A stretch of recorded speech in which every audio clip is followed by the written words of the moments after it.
You sit down at your desk. You tell yourself, today is different. Today, I focus. An hour passes. 2 lines of notes. 47 minutes gone on your phone. Sound familiar? Here's the truth. You're not lazy. You don't have a willpower problem. Nobody just taught you how your brain actually works. In this video, I'm sharing 7 psychological effects that will turn studying from painful to genuinely effective. No motivational speeches, just science. Picture a loud party, music blasting, people talking over each other from every direction, absolute chaos. Then, someone says your name, and you hear it instantly, like the whole room went quiet. That's the cocktail party effect. Our brain isn't a passive receiver. It filters reality. What's connected to you stands out. Everything else becomes background noise. And that's exactly why boring textbook theory doesn't stick.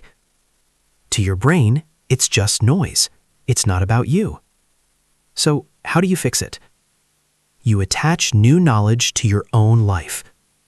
Supply and demand sounds abstract, until you think about concert tickets selling out in seconds and resellers charging 10 times the price. Now it clicks. Time management feels boring, until you frame it as planning your dream vacation. Your challenge right now: pick 3 unfamiliar terms you're studying. Force yourself to connect each one to something real in your life.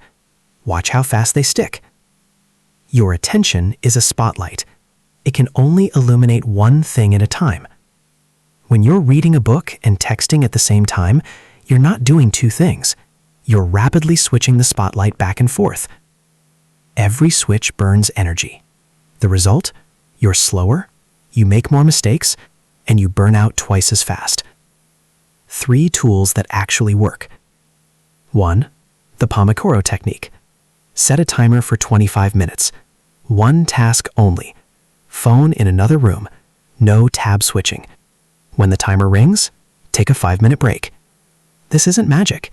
It's just respecting how your attention actually works. 2. The clearing ritual. Before you start, clear your desk. Put your phone away. Signal to your brain, this is the only thing that matters right now. Keep one actor on stage, send all distractions backstage. 3. Break it down. Write a research paper is terrifying. Write 1 sentence is not. Start with 1 sentence. The dopamine hit from that small win pulls you forward to the next one. Try this right now. Set a 25-minute timer, clear your desk, pick 1 task. Feel what real focus actually feels like. Have you ever noticed that unfinished tasks stick in your head and won't let go? That's not anxiety. That's the Zeigarnik effect. Our brain remembers incomplete tasks far more strongly than completed ones. As long as a task is open, the brain keeps it active in the background. And that's your secret weapon against procrastination. You don't need to get it all done. You just need to start. Tell yourself, I'll read 1 page. Just 1. Then your brain kicks in. Well, maybe 1 more. And another. Before you know it, 5 pages. There's a clever trick called the open loop method. Stop a task intentionally in the middle. Write half a paragraph, then close the laptop. Tomorrow, your brain will be aching to get back in and finish it. Try it now. Open a book and read just 1 short passage. 5 minutes, no more. Notice how your brain wants to keep going. You studied all night before the exam. Next morning, you remember everything. 3 days later, nothing. Sound familiar? This happens because memory needs time to solidify. You can't pour knowledge into your brain in a single overnight session. The spacing effect shows us learning spread over time is far more powerful than cramming it all at once. Think of watering a plant. If you dump an entire bucket at once, most of it just runs off, wasted. But if you water a little every day, the soil absorbs it and the roots grow strong. Memory works exactly the same way. Here's how to apply it. If you have 50 vocabulary words, don't try to learn them all in 1 session. Spread them over 3 days. Then review the next day. Again 3 days later, then a week later, then a month later. Each review strengthens the memory. Cramming is an illusion of learning. Spacing is real learning. A picture is worth 1,000 words. That's not just a saying, it has scientific backing. According to dual coding theory, our brain processes information through two channels, verbal and visual. When you use both at the same time, memory becomes twice as powerful. It's like saving the same file in two different cloud folders. Take the solar system. Memorizing Mercury, Venus, Earth, Mars as plain text is hard and forgettable, but draw a simple diagram of their orbits and pair it with a rhyme or acronym, your brain locks it in permanently.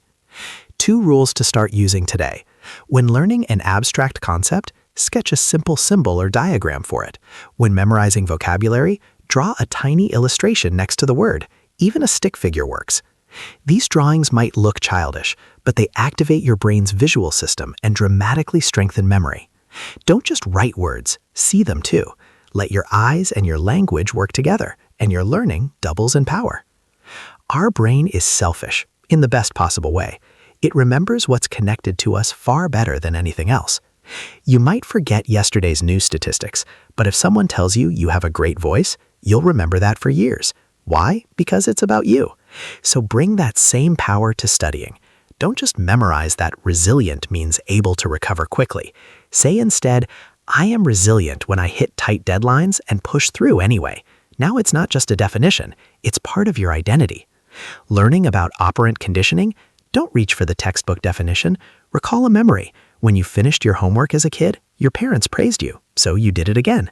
That's operant conditioning. That memory cements the theory. The universal question for any topic, how does this connect to me? The moment you find that answer, the information becomes unforgettable. You studied perfectly at home. Quiet, familiar desk, comfortable chair. You knew everything cold. Then, exam day. Loud hall, strangers everywhere, unfamiliar pens on unfamiliar desks. And suddenly, your mind goes completely blank. This isn't panic. This is context-dependent memory. Your brain stores memories together with the environment where they were formed. A new environment means the cues don't match, and the memory can't find its way out. The solution is simple. Practice in the environment where you'll need to perform. Preparing for an exam? Study with only a pen and blank paper, just like the test. Preparing for a presentation? Rehearse in an empty meeting room so the atmosphere matches. Bonus trick, vary your study locations. Desk at home, coffee shop, park bench. This makes your memory more flexible. It stops clinging to one environment and becomes accessible anywhere. So, 7 effects, 7 tools. The cocktail party effect, the spotlight, Zeigarnik, spacing, dual coding, self-reference, context. These aren't textbook theories. This is literally how your brain works. Focus isn't a talent you're born with. It's a skill you train. Learning efficiency isn't reserved for a gifted few. It's available to anyone who uses the right methods. So, here's what I want you to do. Pick just one of these effects. Apply it today. 1. And watch what changes. I'll leave you with one final thought. Your brain is like a garden. Whatever you plant, you harvest. Nurture it the right way, and it will reward you with growth beyond what you imagined. If this video helped, you know what to do. I'll see you in the next one.